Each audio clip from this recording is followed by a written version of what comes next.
खबरदार रहने के लिए चैनल को सब्सक्राइब करें और प्रेस करें बेल आइकन। नमस्कार, स्वागत है आपका इंडिया टाइम 24 न्यूज में। मैं आपके साथ साक्षी सिंह। दशहरा के दिन द्वारका सेक्टर 11 के रामलीला मैदान में रावण, कुंभकर्ण और मेघनाथ के पुतलों का दहन किया गया, जहां फिल्म इंडस्ट्री के जाने माने कलाकार रजा मुराद मुख्य अतिथि के तौर पर पहुंचे। आइए देखते हैं हमारे सहयोगी प्रवीण की रिपोर्ट।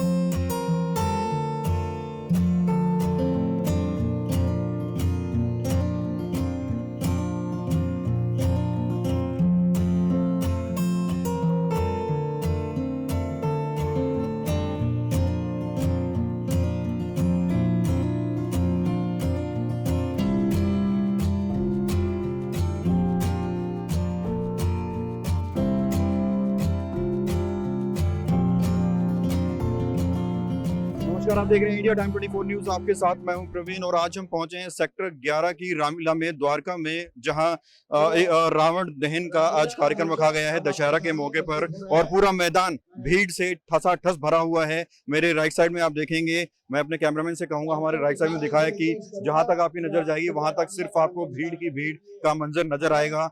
सुरक्षा के पुख्ता इंतजाम किए गए हैं और जो यहाँ भीड़ पहुंच रही है उन्हें मैनेज करने के लिए रामलीला के ही तमाम वॉलंटियर्स हैं जो यहाँ बने हुए हैं। और इसी रामलीला में मुख्य अतिथि के तौर पर रजा मुराद पहुंचेंगे। हम उनसे भी बात करेंगे और समझेंगे रामलीला के महत्व के बारे में और साथ ही हम कोशिश करेंगे कि यहाँ के प्रधान मुकेश सिन्हा से भी हमारी बात हो और ये पूरा नज़ारा आज हम आपके लिए कवर करेंगे। दशहरा के दिन सेक्टर 11 के द्वारका रामलीला महोत्सव में भारी भीड़ देखने को मिली। यहाँ पहले भगवान राम की लीला को दर्शाया गया, फिर रावण, कुंभकर्ण और मेघनाथ के पुतलों का दहन करके असत्य पर सत्य की जीत का जश्न मनाया गया। मंच पर कई सांस्कृतिक डांस और संगीत प्रस्तुत किए गए। इस मौके पर लगभग 250 फिल्मों में अपने दमदार किरदार और डायलॉग से अपना लोहा मनवा चुके जाने माने फिल्म कलाकार रजा मुराद मुख्य अतिथि के तौर पर पहुंचे। जैसे ही उन्होंने मंच पर प्रवेश किया, दर्शकों में खुशी की लहर दौड़ पड़ी। इंडिया टाइम 24 न्यूज से हुई खास बातचीत में रजा मुराद ने न सिर्फ अपनी फिल्म का मशहूर डायलॉग सुनाया, बल्कि हिंदुस्तान में सांस्कृतिक कार्यक्रमों का महत्व भी समझाया। सबसे पहली बात तो यह है कि मैं देशवासियों को इस मुबारक दिन की मुबारकबाद देना चाहूंगा। ये महज एक त्योहार नहीं है, ये एक सीख है, ये नसीहत है कि बुराई पर अच्छाई की जीत। एक घमंडी इंसान जिसने पराई औरत पे बुरी नजर रखी, उसका अंत होता है। तो वो विद्वान था, वो बहुत बड़ा ज्ञानी था, वो बहुत ही बलशाली था, लेकिन उसका गुरूर, उसका घमंड, उसका अहंकार और उसकी बुरी नजर उसे ले डूबी। नमक हराम के कुछ शेर हैं, वो मैं सुना देता हूं जो मैंने उसमें पढ़े थे। एक ही बात है बंधु, दे जाम या गम दे हमको, शराब भी पी जाती है और आंसू भी पिए जाते हैं। जिगर की चोट है दोस्त दोहराई नहीं जाती, लपट है आग की होंठों पे फिर लाई नहीं जाती। फुटपाथ हर सड़क की है आशिया हमारा, रहने को घर नहीं है सारा जहां हमारा। जीने की आरजू में मरे जा रहे हैं लोग, जीने की आरजू में मरे जा रहे हैं लोग, मरने की आरजू में जिए जा रहा हूं। आपको बता दें, द्वारका रामलीला महोत्सव के मैदान में रावण के पुतले के दहन के साथ कई सामाजिक संदेश भी दिए गए। रावण के पुतले को एक हेलमेट भी पहनाया गया, जिसके जरिए ट्रैफिक रूल फॉलो करने का सोशल मैसेज दिया गया। पुतलों में किसी भी प्रकार के पटाखों का इस्तेमाल न करके सिर्फ चक्री का इस्तेमाल किया गया, ताकि प्रदूषण पर नियंत्रण पाया जा सके। स्पीकर के जरिए साउंड इफेक्ट्स क्रिएट किए गए ताकि दर्शकों को पटाखों की आवाज भी सुनाई दे। लीला के प्रधान मुकेश सिन्हा ने कहा कि यहाँ हजारों लोग दशहरा महोत्सव का लुत्फ उठाने के लिए पहुंचे हैं और पूरी व्यवस्था अच्छे ढंग से की गई है।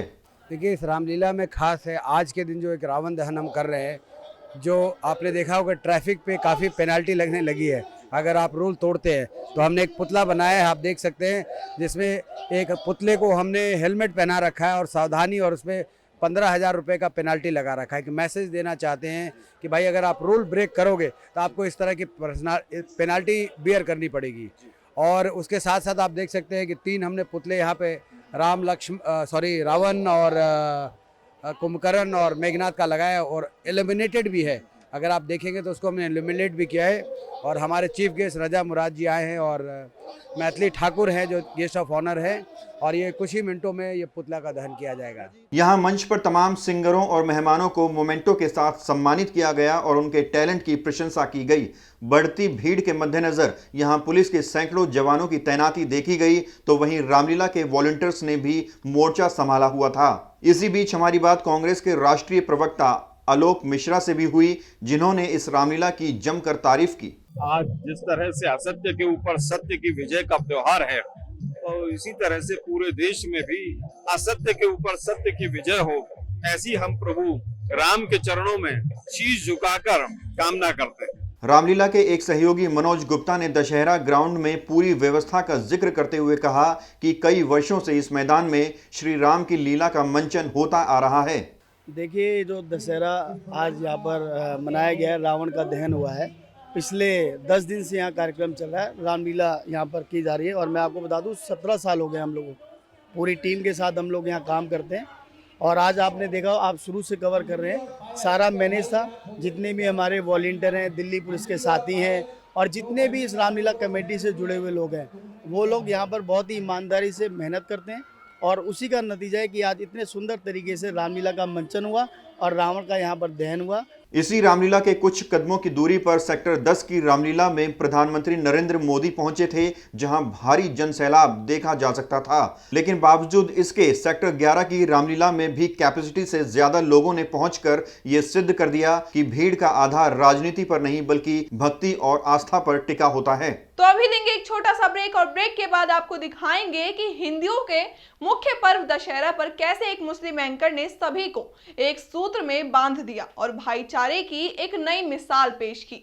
भगत चंद्रा हॉस्पिटल विश्व की सभी आधुनिक और बुनियादी सुविधाओं से परिपूर्ण एक world class multi speciality hospital, Mahavir enclave Palam Dabri road पर स्थित साउथ वेस्ट दिल्ली का एकमात्र मल्टी स्पेशलिटी हॉस्पिटल, जहां 24 घंटे आपकी सेवा में उपलब्ध हैं वेल क्वालिफाइड डॉक्टर्स और हेल्पिंग स्टाफ। डॉक्टर CM भगत द्वारा स्थापित भगत चंद्रा हॉस्पिटल आपकी सेहत का ख्याल रखना ही इसकी प्राथमिकता है, वो भी अफोर्डेबल रेट्स में। ब्रेक के बाद स्वागत है आपका फिर से एक बार इंडिया टाइम 24 न्यूज में। सेक्टर 11 के दशहरा महोत्सव में मंच का संचालन जाने माने एंकर अख्तर अली खान ने किया। उन्हें इस मंच के संचालन के लिए आमंत्रित किया गया था। भारत में यूं तो कई सारे धर्म के लोग रहते हैं, अनेक भाषाएं बोली जाती हैं, विभिन्न संस्कृतियां हैं, लेकिन ऐसे बहुत कम लोग होते हैं जो इन सभी भाषाओं और मजहबों को एक धागे में पिरोने का काम करते हैं। यहाँ एक मुस्लिम एंकर अख्तर अली खान ने पूरे मंच का संचालन इस अंदाज में किया जैसे मानो भारतवर्ष में सिर्फ एक ही धर्म हो, जिसका नाम है मानवता। अख्तर अली खान ने बताया कि वो शुक्रगुजार हैं इस रामलीला कमेटी के, जिसने उन्हें मंच संचालन का अवसर प्रदान किया। देखिए, भारत एक देश है जहाँ पे अनेकता में एकता है। और जब 2015 में पहली बार ये ऑफर आया कि मुझे होस्ट करना है, तो मेरी खुशी का कोई ठिकाना नहीं रहा, क्योंकि मैं भी कोई ऐसा मौका तलाश रहा था कि जिससे ये जो माहौल बना हुआ है आपसी द्वेष का, मतभेद का, हिंदू मुसलमान में जो डिफरेंसेस आ गए हैं, उसको एक बड़े मंच में मैं काफ़ी हुजूम के सामने बता सकूं, अपने दिल की बात रख सकूं। मैं यहाँ कला भूमि के फाउंडर असगर अली खान ने भी अपनी मौजूदगी दर्ज की और अपना अनुभव साझा किया। देखिए, ये भेदभाव जो ना सिर्फ मानसिक तौर पर होता है लोगों को, और जो कुछ ही लोग हैं जो ऐसी धारणाएं रखते हैं, अथवा सब एक हिंदू मुसलमान सब भाई एक ही हैं। क्योंकि वो एक आपका बहुत अच्छा लगा मुझे उदाहरण के इस मंच पर हिंदू मुसलमान सब चीज आपको एक ही मंच पर आपको इकट्ठे मिलेंगे। इस रामलीला में सुरक्षा, स्वास्थ्य और पार्किंग आदि की व्यवस्था बेहतरीन ढंग से की गई थी। लोगों का उत्साह ऐसा था कि हर किसी की जुबान पर बस एक ही नारा था, जय Shri Ram. India time 24 news के लिए कैमरा जर्नलिस्ट गौरव के साथ प्रवीण की रिपोर्ट। तो ये थी हमारे सहयोगी प्रवीण की रिपोर्ट। बहरहाल इस खबर में इतना ही। बाकी की तमाम बड़ी खबरों के लिए आप बने रहिए हमारे साथ और देखते रहिए इंडिया टाइम 24 न्यूज। खबरों से खबरदार रहने के लिए चैनल को सब्सक्राइब करें और प्रेस करें बेल आइकन।